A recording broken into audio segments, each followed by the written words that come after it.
Hi friends, మీకు ఈ video నచ్చితే లైక్ చేయండి. సబ్స్క్రైబ్. గగన్‌కి కాళ్ళకి గాజు ముక్కలు కాయాలయి క్లీన్ చేస్తూ శారద ఫస్ట్ ఎయిడ్ చేస్తూ ఉంటుంది. "అన్నయ్య, అసలు నువ్వేం అన్యాయం చేశావని నువ్వు నడుస్తున్న దారిలో వాళ్ళు గాజు ముక్కలు వేశారు" అని పూర్ణి చాలా బాధపడుతూ ఉంటుంది.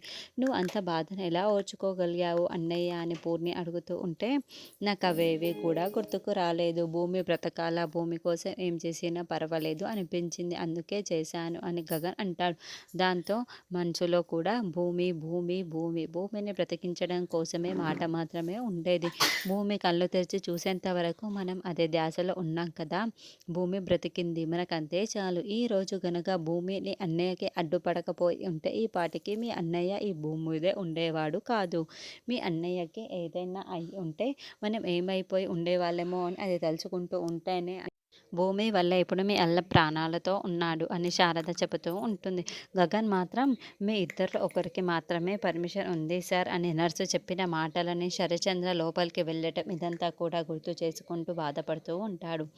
అన్నయ్య ఏదైనైతే ఏం ఈరోజు మంచి వాళ్ళకి మంచి వాళ్ళే తోడున్నట్లు నువ్వు చేసిన పూజలకి భూమి బ్రతికింది అన్నయ్య అని పూర్ణి చెబుతుంది. మీ అన్నయ్య దేవుణ్ణి ఆ క్షణమే నమ్మాలి అని రాసి ఉంది.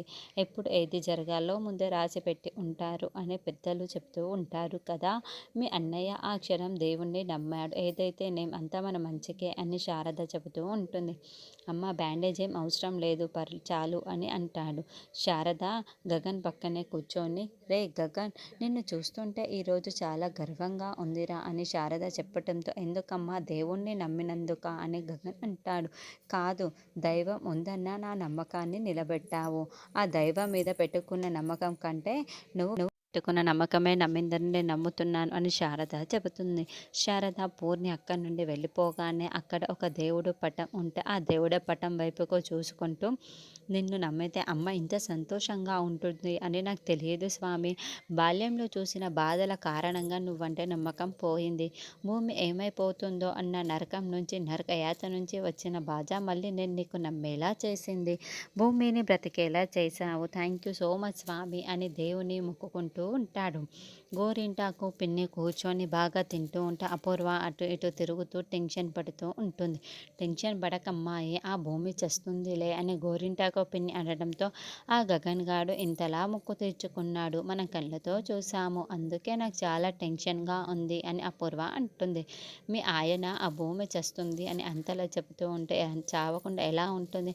అయినా ఆ గగన్ గాడు మొక్కు ఎప్పుడు తీర్చుకున్నాడు? ముందు నువ్వు కదా మొక్కు తీర్చుకుంది కాబట్టి అమ్మోరు తల్లి ఆర్డర్ పాస్ చేసేసే ఉంటుంది.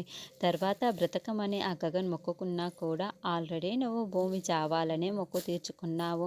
ముందుగా వేసిన ఆర్డర్ని తనకు తానే అమ్మోరు తల్లి వెనక్కు తీసుకోదు కదా!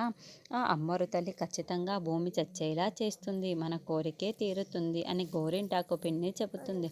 అదిగో అమ్మాయి నీ భర్త వస్తున్నాడు అని గోరింటాకు పిన్ని బావా భూమికి ఎలా ఉంది అని అపూర్వ అడుగుతూ ఉంటే, దేవుడి దయ వల్ల గండం గట్టెక్కింది అపూర్వ అని శరత్చంద్ర చెబుతాడు. దాంతో అపూర్వ షాక్ అయిపోయి మళ్ళీ కాసేపటికి తీర్చుకొని, అయితే చాలా మంచిది బావా, భూమి బ్రతకాలనే కదా మీరు కూడా కోరుకున్నారు, చాలా సంతోషం అని చెబుతూ, అవును శరత్చంద్ర, అపూర్వ భూమి బ్రతకాలి అని నేను గూడికి వెళ్ళి ప్రత్యేక పూజలు చేయించింది, 101 కొబ్బరికాయలు కూడా చేయించింది అని గోరింటాకు పిన్ని చెబుతూ, చాలా థ్యాంక్స్ అపూర్వ అని శరత్చంద్ర అంటాడు. అదేంటి బావా, భూమి సంతోషంగా ఉంటే నువ్వు కూడా సంతోషంగా ఉంటావు, నీ సంతోషమే నా సంతోషం బావా అని అపూర్వ అంటుంది. అపూర్వ నిజం చెప్పాలి అంటే వాడి చావుని అడ్డుకున్నందుకు భూమి పైన నాకు చాలా కోపం వచ్చింది. కానీ తనేం చెప్పిందో తెలుసా? సమాజంలో నా పేరు ప్రతిష్ట పోకూడదని వాడు చావుకి అడ్డుకున్నదని చెప్పింది. అప్పుడు నాకు చాలా సంతోషం వేసింది. భూమి నాకు దేవుడిచ్చిన కూతురు, నిజంగా భూమి కన్న తండ్రి ఎంతో అదృష్టం అని శరత్చంద్ర చెబుతాడు. అవును బావ, భూమి మన కడుపున పుట్టి ఉంటే చాలా బాగుండేది అని అపూర్వ అంటుంది.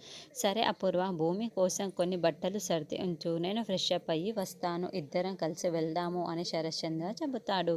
శరత్చంద్ర వెళ్ళిపోగానే, మనం కోరుకున్న మొక్కులు లాజిక్ ఉందని చెప్పావు, కానీ ఇప్పుడు ఏమైంది? ఆ భూమి బ్రతికే ఉందని తెలిసింది కదా అమ్మాయి, నేను దీనికి ఒక లాజిక్ చెప్పానా? 100 కొబ్బరికాయలు అమ్మోరు తల్లికి కొట్టావు, కానీ 101 కొబ్బరికాయ నువ్వు ఆ శారద తలపై కొట్టావు, అందుకే అమ్మవారు ఆగ్రహించి నీ కోరిక తీర్చలేదు అని గోరింటాకు పిన్ని అంటుంది. ఇప్పుడు మీ ఆయన భూమిని నెత్తి మీద పెట్టుకున్నాడు. అమ్మో! భూమి మామూలుది కాదు. ఏదో ఒక రోజు తన కన్న కూతురు అని తెలుసుకున్న శరత్చంద్ర ఆకాశానికి ఎత్తేస్తాడు. వాళ్ళమ్మని కూడా నువ్వే చంపేశావని శరత్చంద్ర